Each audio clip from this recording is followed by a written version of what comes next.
Bonsoir, bienvenue à tous. Un invité dans ce journal, Agapit Napoléon Maforican. Vous êtes notre consultant politique. Bonsoir. Bonsoir Émeric, bonsoir à tous les téléspectateurs.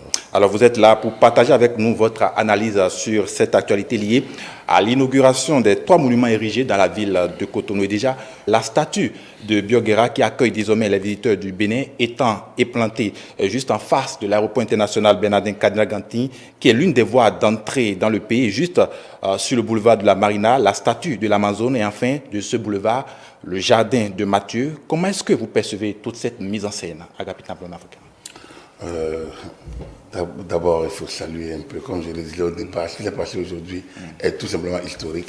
Il est historique dans le symbolisme de la construction de la nation. C'est un acte fort de construire de la nation que de choisir cette image, cette statue de bravoure, de guerrier, de Bioguera.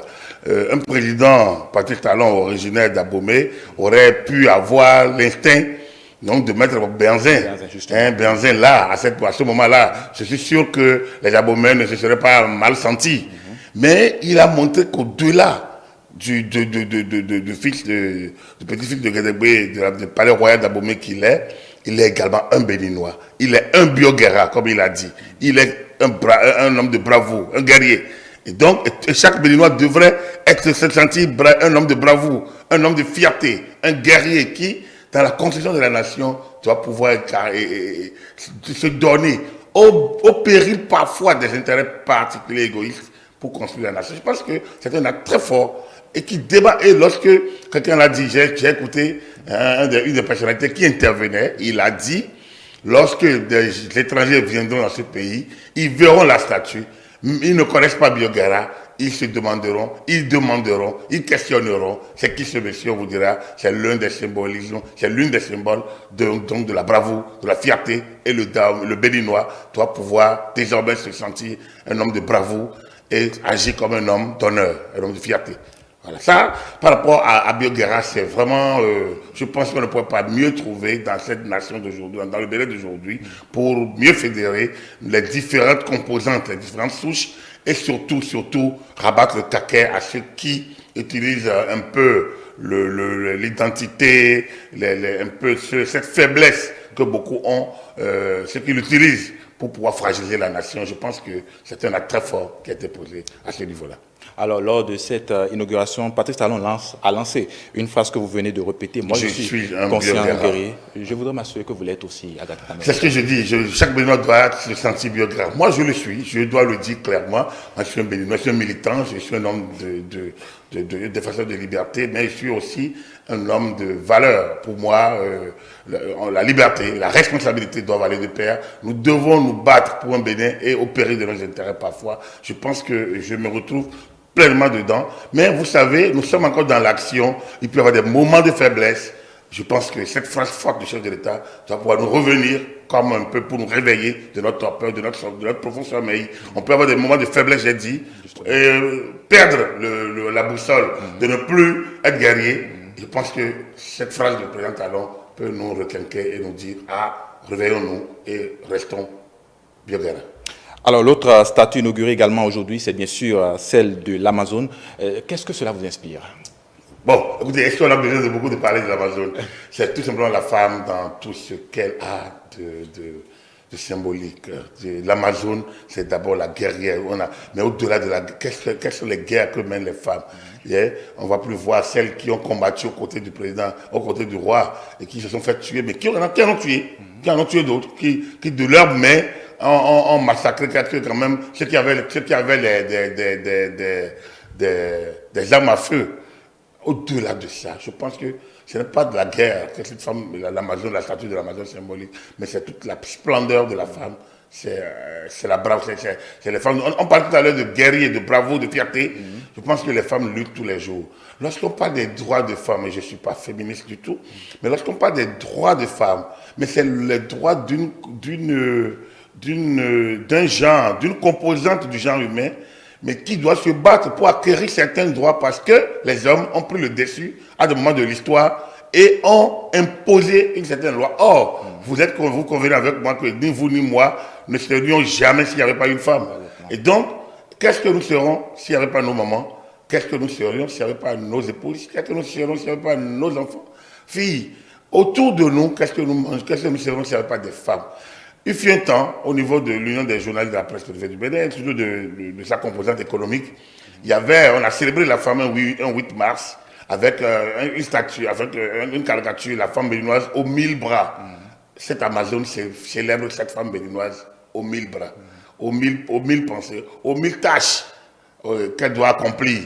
Mais c'est également un appel, je pense, pour dire qu'au Bénin, la femme a sa place entièrement dans l'éducation du Bénin nouveau. Regardez son positionnement. Elle est magistralement implantée derrière la présidence de la République.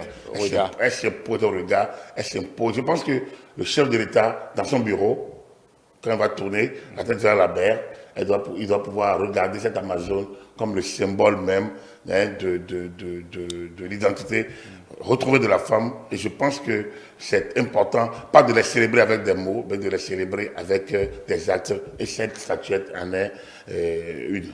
Alors, comme le disait certains... C'est plutôt une statue, hein, oui, statue. Patrick, mais ça, c'est sur 30 mètres de haut, c'est important. Voilà, oui. Comme le disait certains, derrière un grand homme se cache une grande femme également. Vous avez vu la grande dame aujourd'hui, oui, qui, depuis 6 ans, dans un silence respectable, mène des actions énormes.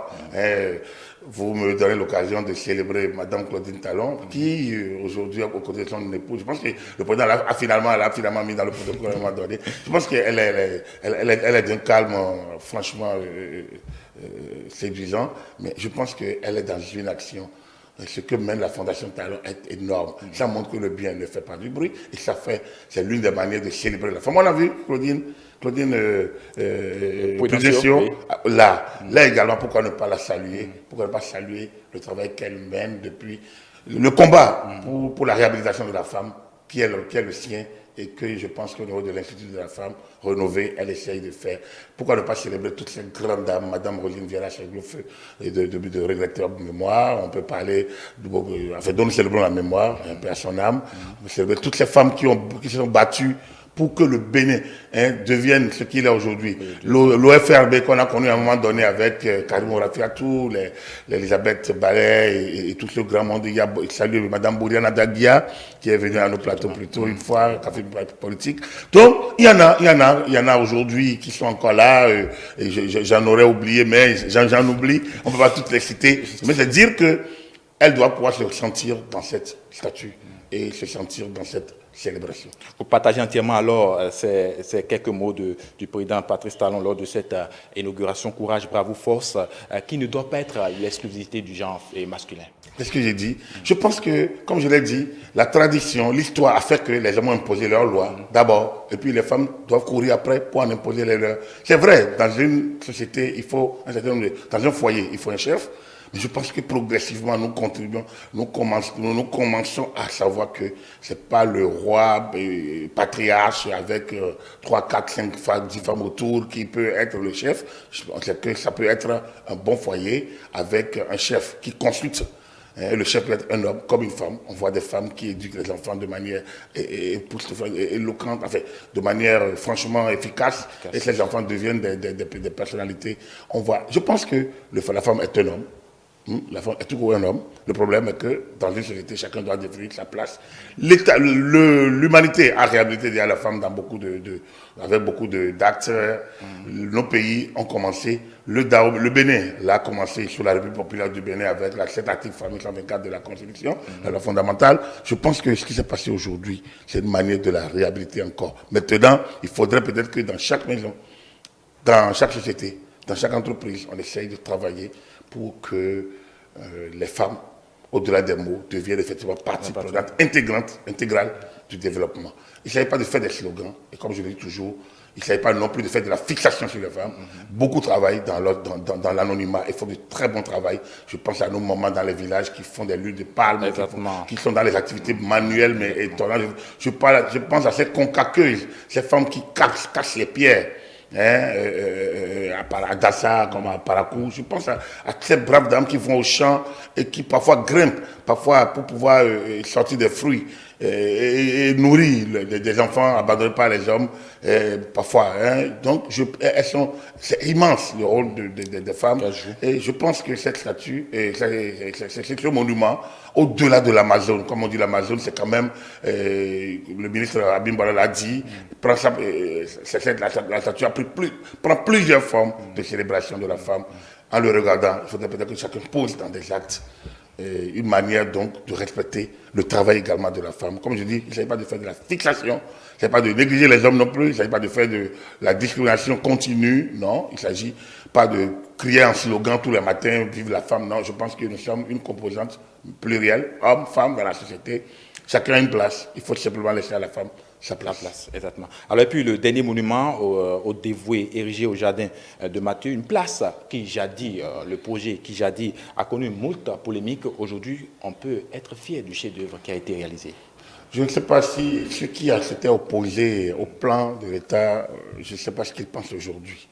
Mais moi, j'ai eu la chair de poule lorsque j'ai entendu le président Talon faire son discours. Lorsqu'il a parlé du monument, de comment nous l'avons célébré. Les soldats de l'envahisseur, leurs actes, et à cœur joie dans toute l'Afrique, comme nous le faisons, sans vraiment nous en rendre compte. Et je me suis laissé penser, opportunément, comme l'a dit un de mes confrères, Michel Tchanou tout à l'heure, je me suis laissé penser à me dire, mais effectivement, pendant la Révolution, on a voulu réhabiliter le Dahomey, le Béninois. On a voulu que nous continuions d'abord sur nos propres forces, que nous nous célébrions. On a oublié que nous célébrons toutes, même si on a déposé les monuments, on a déposé les gerbes d'or, les gerbes au monument aux morts. Au monument aux morts, son symbolisme a été dévoilé aujourd'hui. Je me dis, ce qui s'est passé aujourd'hui est plus qu'une révolution. Ce n'est pas une révolution au Bénin, c'est une révolution dans toute l'Afrique. Nous sommes appelés à célébrer nos dévoués, des dévoués de la nation, ceux qui se sont battus, ceux qui sont morts ceux qui sont morts au front. Et aujourd'hui encore, c'est beaucoup plus d'actualité. Mais il y en a. Moi, j'ai pensé à ces morts du 16 janvier 1977, par exemple, dont la place des martyrs posait des problèmes. Aujourd'hui, les familles se retrouveront dans le monument aux dévoués. Je pense à ces milliers de policiers, ou ces centaines, ou ces militaires abattus ici et là, ceux qui sont en train de défendre la liberté, de défendre les édifices, et qu'on abat. Les sapeurs-pompiers, des accidents de route où parfois certains policiers sont pris dans l'étau. Beaucoup de cas où ils sont anonymes parce qu'ils n'ont pas de nom. On ne les célèbre pas parce qu'ils sont individus. Ils sont uniques. Aujourd'hui, le monument dévoué pense à tout ce monde-là.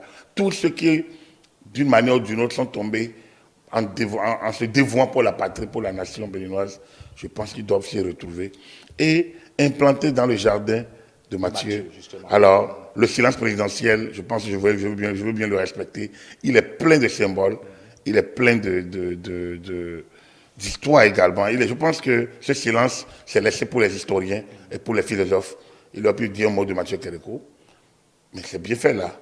Le jardin de Mathieu, il a parlé des dévoués. Mathieu Kérékou, au-delà de tout, est également un dévoué.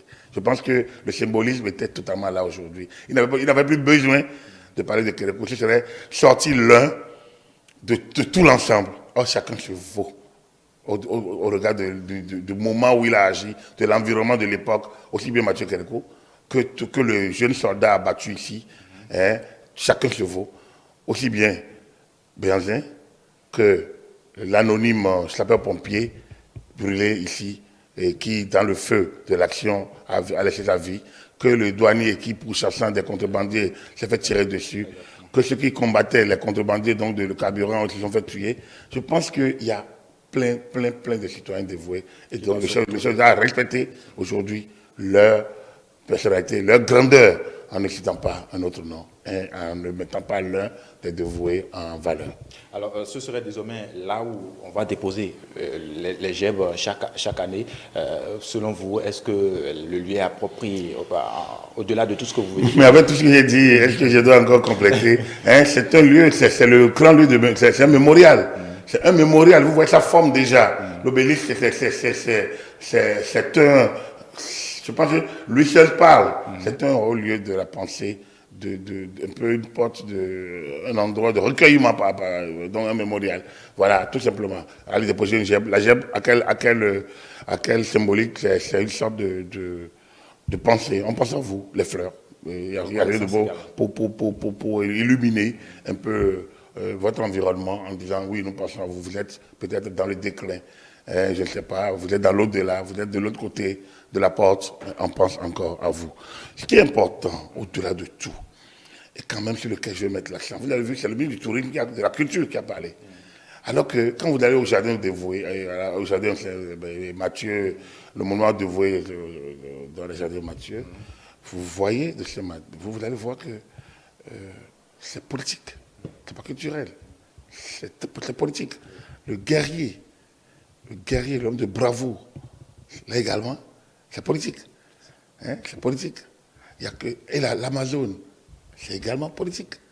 Mais pourquoi c'est le ministre des Arts, de la culture? Parce qu'au-delà de tout, tout ça aujourd'hui célèbre le Bénin. Et en célébrant le Bénin, il célèbre également l'une des meilleures places aujourd'hui. Un axe que vous ne pouvez pas ne pas visiter quand vous venez au Bénin. Vous descendez à l'aéroport, vous devez faire du tourisme, vous devez faire cette visite-là. Et regardez, hein, quand vous suivez, c'est un axe. Vous allez parler tout à l'heure de la Marina. Mais ça jonche, si je ne me trompe, l'avenue Jean-Paul II. Et parce que là où finit, là où vous avez la femme, le monument de l'Amazone, quand vous poursuivez, vous tombez dans la zone portuaire et vous avez l'avenue Jean-Paul II où est implanté Mathieu Kérékou, enfin, les jardins, c'était les anciennes résidences du général Kérékou, où maintenant il y a l'obélisque donc du monument au dévoué. Alors que quand vous avez dit quoi, c'est un axe qui quitte donc l'aéroport, qui va jusqu'à Garito, vers le vieux pont. Regardez ce qui se passe à Garito. Il y a déjà un chantier qui est là. Alors, quand vous descendez de l'aéroport, vous prenez l'axe, vous avez le guerrier, Bioguera, vous avez l'Amazone, vous avez les jardins de Mathieu, le monument au dévoué donc, dans les jardins de Mathieu, et vous continuez, vous tombez nécessairement dans ce qui sera bientôt le nouveau Garito. Je pense que tout simplement, il y a un Bénin qui est en construction. Mais c'est le caractère culturel, disons touristique. Hein, je voulais mettre là-dessus le caractère. Désormais, ça va être la place la plus prisée d'Afrique. Hein, parce que je regarde un peu dans l'Afrique au sud du Sahara, je ne peux pas dire autant, mais même si j'ai visité quelques grandes capitales du Maghreb, je regarde un peu, je ne sais pas si on a mieux dans cette Afrique au sud du Sahara. J'ai l'impression que le Bénin est en train de tracer l'axe. Sinon, je ne vais pas dire l'avenir la meilleure en Afrique, l'une des meilleures, l'une des plus modernes aujourd'hui du monde. Et je suis sûr qu'il y en a qui vont se dire, mais qu'est-ce qu'il raconte? Non, je raconte rien de mauvais. Commentez pas, regardez, jetez un peu vos regards, cherchez pour voir s'il y en a vraiment, et on peut continuer le débat. Merci à vous, Agapit Napoléon Mafoué, quand vous étiez invité de cette édition spéciale consacrée, bien sûr, à cet événement historique ce samedi 30 juillet 2022. C'est ça qui vient d'ailleurs mettre un thème à cette édition, mesdames et messieurs. Merci de nous avoir suivis.